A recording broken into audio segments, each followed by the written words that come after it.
কালকে আমিরে জামাত এবং শায়েখে চরমনায় যারা আছে সব এক হয়ে যায়নি?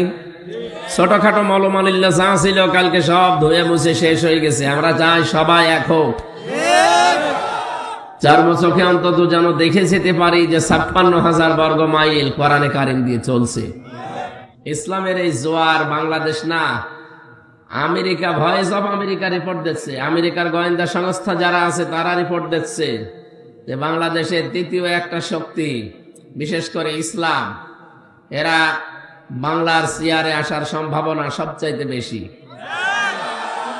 ওরা কি আন্দাজে রিপোর্ট বানিয়েছে? আর ওরা কি আমার খালাতো ভাই? আমাদের দেখতেই পারে না। তার মানে রিপোর্ট একেবারে ফেলে দেওয়ার মতো না, 100% সত্য। কোরআনে কারিমেও আল্লাহ ওইটাই জানিয়েছেন, ওয়ারাইতান নাসা ইয়াদখুলুনা ফি দীনিল্লাহি আফওয়াজা।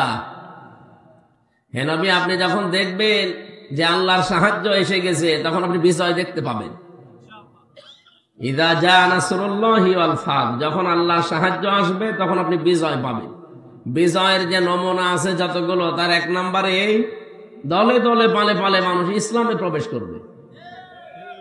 আপনি আগস্টের 5 তারিখের আগের জরিপগুলো দেখবেন, আর এই 4.5 মাস 5 মাস হয়ে গেল এই জরিপগুলো এখন দেখেন। এই আজকের জরিপ, এটা আমি আজকে দেখলাম, ভয়েস অফ আমেরিকা, আমেরিকার গোয়েন্দা সংস্থা যারা আছে তারা রিপোর্ট দিচ্ছে। আর আপনি রিপোর্ট মানবেন না? মানে কাজ হয়ে গেলে তখন মানবেন। তারা জানাতে চাচ্ছে যে আগস্টের 5 তারিখের আগে এই দেশে মানব 100 জনের মাত্র 15 জন মানুষ কোরআনের বিধান কায়েম হোক এটা চাইতো। মাত্র 15 জন। কত? 100 জনের? হ্যাঁ, জবান খোলেন না কেন? 100 জনের। কিন্তু জানুয়ারি মাস থেকে 1 তারিখ থেকে আরম্ভ হয়েছে। এখন রিপোর্ট পাওয়া যাচ্ছে এই দেশে 100 জনের 58 জন মানুষ চাচ্ছে কোরআনের বিধানে দেশে কায়েম হোক। গতকাল আমিরে জামাত ডক্টর শফিকুর রহমান ছিলেন রাকিব, বরিশাল, একজন হিন্দু। ওনার আগে দেখলাম বক্তব্য দিচ্ছে, কি হালদার যেন নাম, একটা হিন্দু নেতা। সে জানাতে চায় এটা যে এই দেশে জামাত, হেফাজত, এদের হাতে সংখ্যালঘু যারা আছে কোনোদিন নির্যাতনের শিকার হয়নি, নির্যাতনের শিকার হওয়ার সম্ভাবনা নেই। সুতরাং এদের কাছে যেহেতু কোরআন শরীফ আছে, কোরআন শরীফ এদের কাছে নেই, সুতরাং আমরা চাই এই দেশে কোরআনের বিধান কায়েম হোক, তাহলে আমরা নিরাপদে থাকতে পারবো। আপনি কারে কি বোঝাবেন? তারা সব বুঝে ফেলেছে। এই জন্য বিজয়ের যে ধারাবাহিকতা আমি 9টা পেয়েছি, তার ভেতরে প্রথমে মানুষকে দেখবেন দলে দলে পালে পালে ইসলামে আসতেছে। আমরা তো কিছুই বলি না, মানুষ এমনি আসতেছে। ও হিন্দু বেটারের জীবনে আমি কোনোদিন দাওয়াত দিয়েছি? ওর বিবেকের তাড়নায় চলে আসছে। ও দেখতে পাচ্ছে যে 54 বছর তো দেখলাম। কে কথা বলেন না কেন? বাবা চালিয়েছিল, স্বামী চালিয়েছিল, ভাবি চালিয়েছিল, বুবো চালিয়েছিল, চাচা 9 বছর চালিয়ে 10 বছর জেল খেটেছে, কিছুই করতে পারেনি।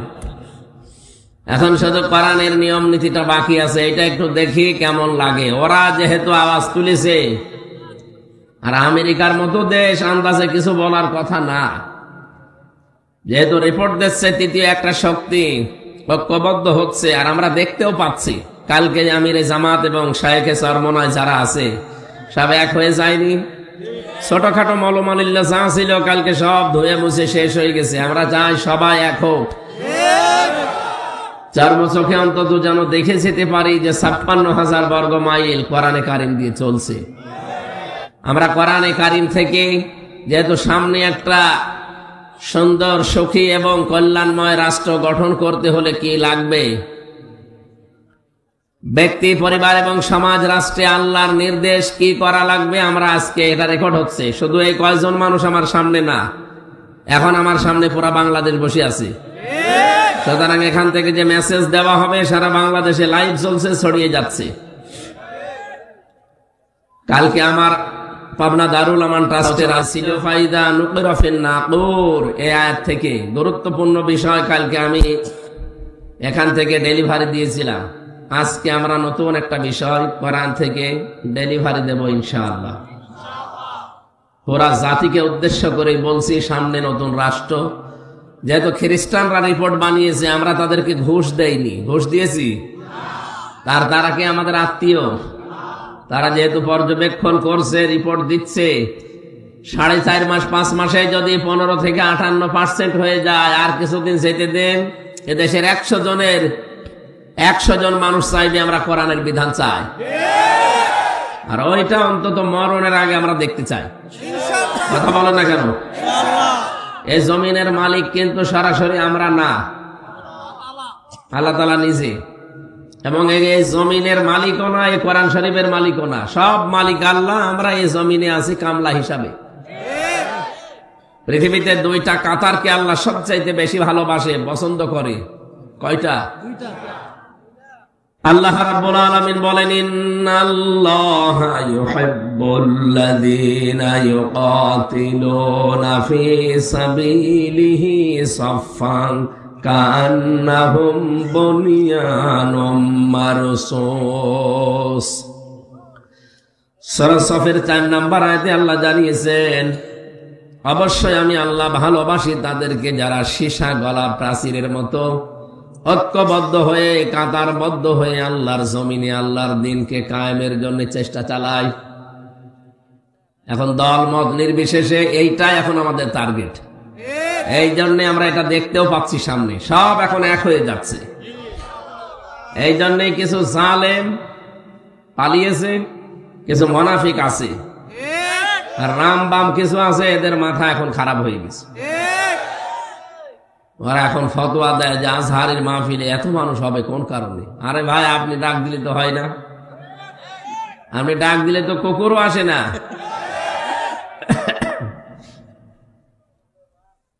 এই যে ইয়াদখুলুনা ফি দীনিল্লাহি আফওয়াজা, দলে দলে মানুষ পালে পালে ইসলামে আসবে, এটা তার একটা প্রমাণ। যেখানে 14 লাখ 15 লাখ 20 লাখ মানুষ এক জায়গায় হয়, যদি টাকা দিয়ে আনা লাগে, কত কোটি টাকা খরচ আপনি বলেন। ও আজহারের বাবা মা ও 14 বংশ বিক্রি করলেও তো একটা অনুষ্ঠান হবে না। যে 3টা 4টা অনুষ্ঠান বাংলাদেশে করা হয়েছে, 4টাতেই রেকর্ড হয়ে গেছে। আল্লামা সাইদি রহমতুল্লাহ আলাইহি ওই সময় যখন কথা বলতেন, তখন তো এরকম মিডিয়া ছিল না, তখনও মানুষ হয়তো 8-10 লাখ 20 লাখ। এখন ছাড়িয়ে যাচ্ছে, কারণ আল্লাহ প্রথমটাই দেখিয়েছেন যে ইয়াদখুলুনা ফি দীনিল্লাহ আফওয়াজা, দলে দলে মানুষ দেখতে পাবেন আপনি, পালে পালে আসতেছে ইসলামের দিকে। সুতরাং এই দৃশ্যটা দেখে আমাদের এখন মনে প্রাণে একটা আনন্দের সঞ্চার হচ্ছে, বিশ্বাস হচ্ছে আল্লাহ তার কথাটা আমাদের মনে হয় সামনে দেখাবে।